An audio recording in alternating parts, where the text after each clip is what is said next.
At this point, we're ready to install strainers on each of our 6 strands. The strainers are what's going to bring each wire up to tension. These strainers are capable of tensioning up to 4,000 feet of a straight run on flat topography. A general recommendation would be about 2,600 feet for each strainer. That number will depend a little bit on your topography, dips, rises, how many corners and bends you have in your fence line. We're on a straight run of wire, so we're going to install strainers at the midpoint of our fence. You'll generally want to place these strainers at the middle point of friction, not right next to your bends or corners, not right next to your dips or rises, but somewhere in that middle friction point of your fence design. These are some of the tools and products we'll be using of this phase of the build. Each strand of wire will be tensioned with a strainer. On 5 strands, we'll have strainers with a quick end. This quick end replaces the need for a crimp sleeve with its own internal holding capability. On the second strand, we'll be using a standard strainer with a heavy-duty tension spring. This tension spring is going to act as a tension gauge that we can base all of our other wires off of. This will require the use of our 12.5 gauge crimp sleeves. Our crimp sleeves will be compressed using our crimp tool. From there, all of our strainers will be tensioned with our strainer handle. We're going to add a little bit of tension to each strand just to help us pick the wires up off the ground and get them separated so we can staple them at the appropriate height.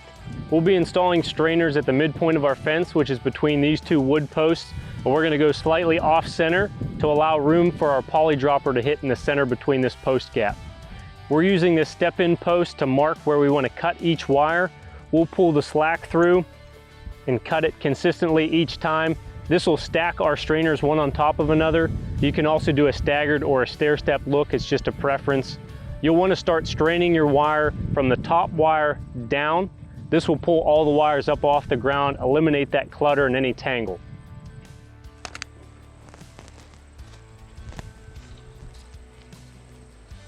So with a quick end strainer, you can just insert the wire and push it through until you see about a 1/4 inch or a 1/2 inch tail inside the strap. We're going to follow the same procedure that we did with strainers when we were installing them at our braces. We're going to slide the tail end up through the hole in the cog and feed that slack through. Good there? Yep. Then we're just going to fold it over, give it a little bit of a compression, and now we can cut it with about a 6-inch tail. From here, we're going to feed this tail back through the cog until there's about a 1/4 to a 1/2 inch tail sticking out. We'll give this a little bit of a bend and hold tension on it. Then with our strainer handle, we'll put our initial wrap on the cog.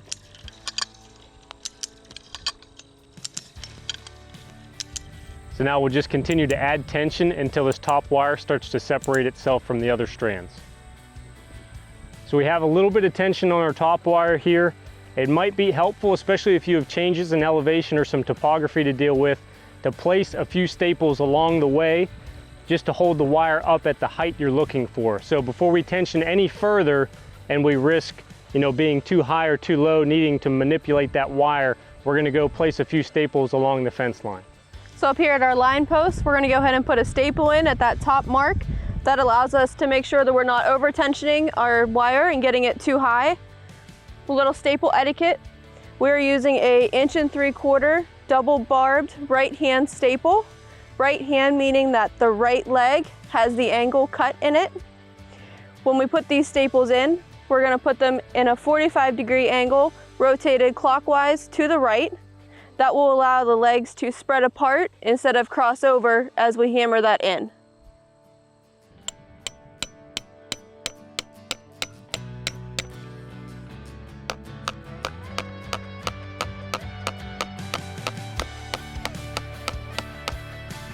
And you want to leave enough room in that staple so that the wire can pass through as we finish tensioning. You don't want it to be sucked tight against the post. Our top line is held in place with a few key staples. It's under a little bit of tension.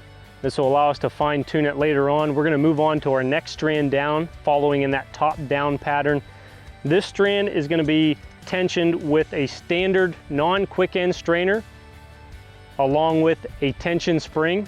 The tension spring is going to allow us to know what kind of tension we have on each strand so that we get it at the proper setting we'd like. We're going to do that by using our crimp sleeves and crimp tool. All the other strands from there down are going to have the quick end like our top line. We're going to show you how to disassemble the tension spring so that we can install our strainer onto the hook. So we'll start by pushing this loop end, exposing the hooks, pull them through the spring, and slide them out of the other loop. Push these sets of hook through. Now you'll just slide the hook through the strainer tail until it hits the other end. Compress the hooks, slide them through the spring body until they pop out the other side, then pull it back to you, make a nice big loop. From here, slide one set of hooks through and push it up through the spring body the rest of the way. Now the strainer is fully installed on the spring and we're ready to install on the fence line. This is how the tension spring will look on our next strand of wire. Instead of going right into a quick end, it will loop through the back end of the spring and crimp onto itself on the wire. This isn't going to be an exact cut like it was for our quick end, so we're going to give ourselves a generous tail and approximate where we want to make that cut. Next, we're going to go ahead and slide our crimp sleeve on ahead of our tension spring.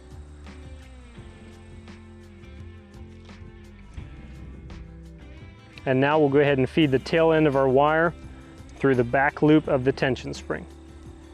Now I'm going to go ahead and compress our loop to make that tighter. And we're going to cut a little bit of our tail off. We can always trim it up later. And we'll give this wire a 45-degree pre-bend to help our crimp sleeve slide on nicely. And now we can compress the crimp.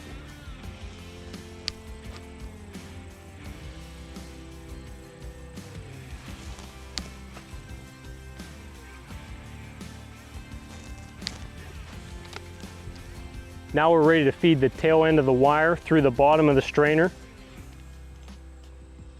And just like we did with the others, we'll feed it through, pull the tension out, and bend it over on itself. And we'll cut off a 6-inch tail.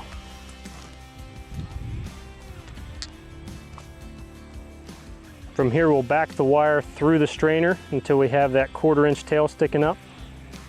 Give it a little bit of a bend and put our first couple wraps on the strainer.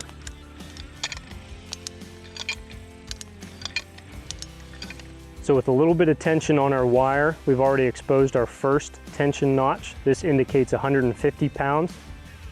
The second indicator notch is in between these two coils for 250 pounds. So we want to be between 150 and not to exceed 250 pounds. In that range is going to be your ideal tension for your wire. This next strand down is going to be an electrified line, so we're going to show you how to staple over an insulator. To do that, we're going to demonstrate with a spiralator or a spiral cut insulator. In case you miscounted or you forgot to slide on an insulator when you were loading your wire, you can always snap one into place using a spiral insulator.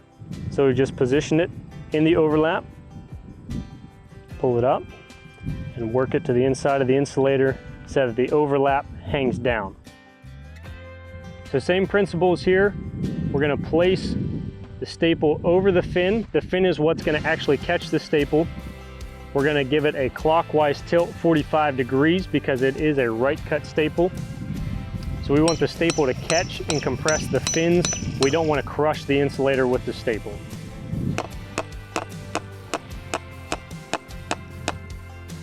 At this point, we're going to install our remaining strainers, continuing to work from the top down.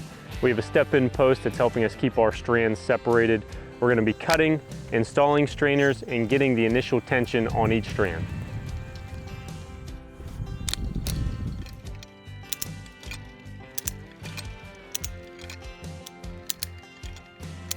With multiple wires in the mix, it's a good idea to check your wires before and after making these connections to make sure that no wires are wrapped over top of another or that you're splicing two ends of different wires together at your strainer.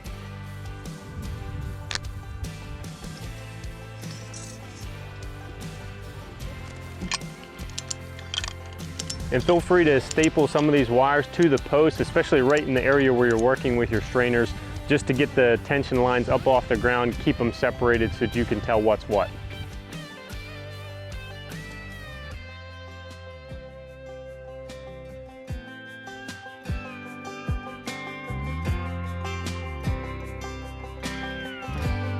It's also a good idea before you reach full tension on each wire to come back and check wraparounds at your corners or bends.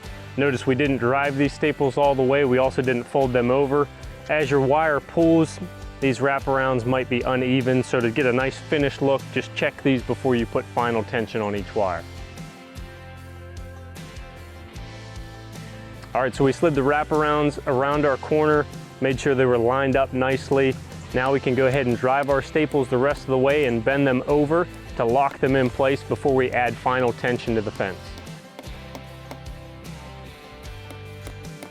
With our wraparound insulator secured, we're going to go ahead and staple all our wires to the line posts, and in our next segment we'll apply final tension, add poly droppers, and move our livestock into their new enclosure.